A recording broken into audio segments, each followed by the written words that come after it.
Tonight in Your America, 9/11 families are reacting to President Obama's support of the Ground Zero mosques. Now, many of them are expressing outrage, including the mother of a firefighter that was killed at the World Trade Center, who told the Associated Press that the president's comments show a, quote, gross lack of sensitivity to the 9/11 families and to the people who were lost. And the backlash continued today as the president traveled to Milwaukee. On board Air Force One, Deputy White House Press Secretary Bill Burton told reporters, quote, the president didn't do this because of politics. He spoke about it because he feels he has an obligation as the president to address this. While family members of the victims of the worst terror attack in our nation's history also feel an obligation to speak out on this. And one of them joins me now in studio. Debra Burlingame lost her brother on 9/11, is here with us. And also with us tonight is former Democratic pollster, Fox News contributor Pat Caddell. You lost your brother. He was the pilot in the plane, American Airlines, that hit the Pentagon. That's correct. And your reaction to the president's remarks?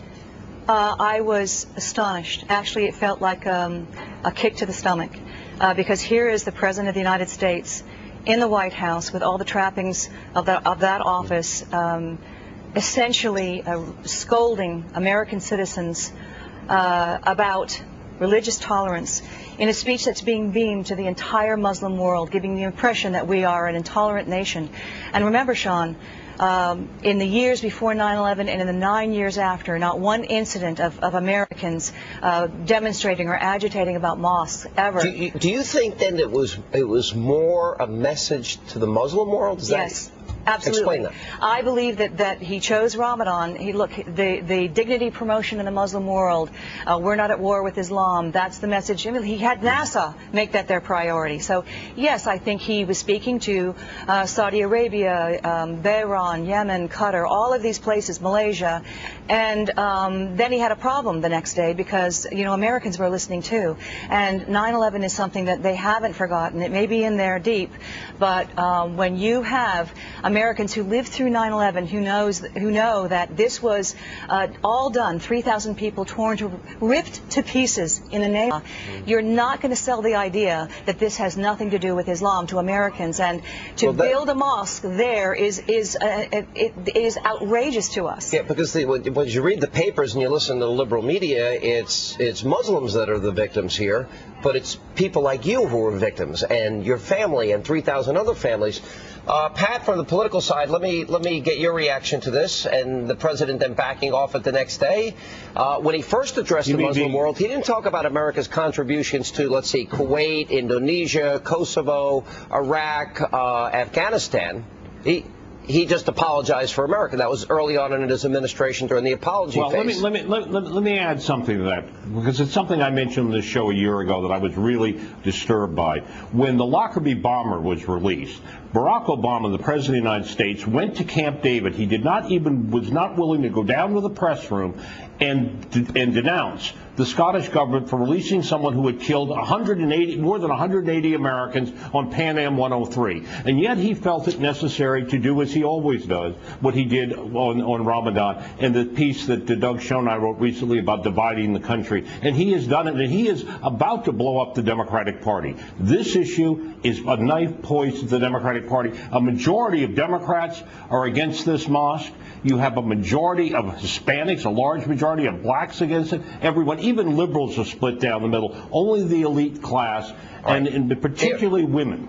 But for some people, Pat, this is just solely about the location. Deborah, this is bigger for me, because I keep bringing up the controversial writings, the statements that this imam made 19 days after 9/11 that were an accessory. Osama bin Laden has made in the U.S. He wouldn't condemn Hamas. He supports Sharia law in America. Why does everyone seem to ignore that? They just want to focus on the location.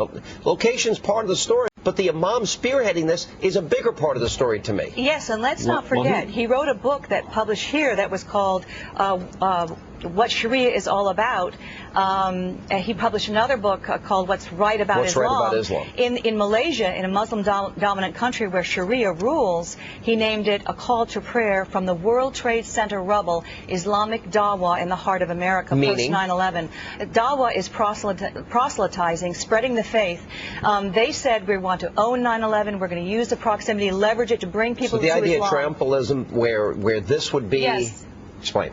Well, you know, that's the history of Islam, where they conquer a territory and the first thing they do is build a mosque. Not just anywhere, always on top of the church, the synagogue, the temple. And in this case, remember, we had a church that went down at Ground Zero. It has not been rebuilt. And think of this. We have Khalid Sheikh Mohammed and his cohorts almost 2 years ago now wanted to plead guilty, proud of what they did on 9/11. They're still sitting there languishing. Imagine having a mosque built at Ground Zero before those men are tried because our president is focusing elsewhere. Pat, this is your party, the Democratic Party. This is your president. You're 78 days out of an election. Democrats now are trying to distance themselves in every way from him. What do you think they were thinking? Did they not read over this speech ahead of time? They knew what they worked on the speech. They had released it an hour before. They knew what they were doing. They had avoided this issue. You know, for the president, it was we're not going to get involved in the local issue. We'll decide whether or not the Perfect Game should be recalled or whatever, but not this. However, he did it on purpose. He did it purposefully, and Why? They made a straw man. Let's understand. What's the thought process behind it, Pat? I don't understand, because politically it's a disaster. You have 2-to-1 Americans believe the Constitution right. They have created a false straw man here, that it's about constitutional rights, and the elite mainstream media has gone along with it. That isn't the issue. The issue is what's appropriate. We have the idea of civic accommodation, that your rights take place with your sensitivity to your fellow Americans. That doesn't seem to count here. And the very people who I've noticed in the media, who for the last 20 years have led the charge to stamp out religion out of the public square, are the very ones who are now discovering this is a religion they care about. The Democrats are going to pay a huge price. Let me give the last word to Debra. Not only did we discover this, we also discovered we are rebuilding mosques around the world at a time we have record debt and record deficits. And we're also sending this imam as a representative of the U.S. on taxpayer dollars. Your reaction? Yes, our government, you and me, are paying for him to go to all the countries, some of whom are the countries that financed 9/11. Saudi Arabia has been financing his activities, Qatar, UAE, all of it. So. And remember, the straw man is true. He came back the next day and said, you know, people may disagree about the wisdom of this. That is a signal that he knows the criticism is legitimate, yet he stood in front of the Muslim world Friday night and said that his citizens are bigots. All right. That's He's going to have to answer shameful. it. And let me say, all of this is going to come out. All of this is going to be on the table now. He has put it on the table. All right, guys, thanks for being with us. Debra, always good to see you. Thank you for being here. And we have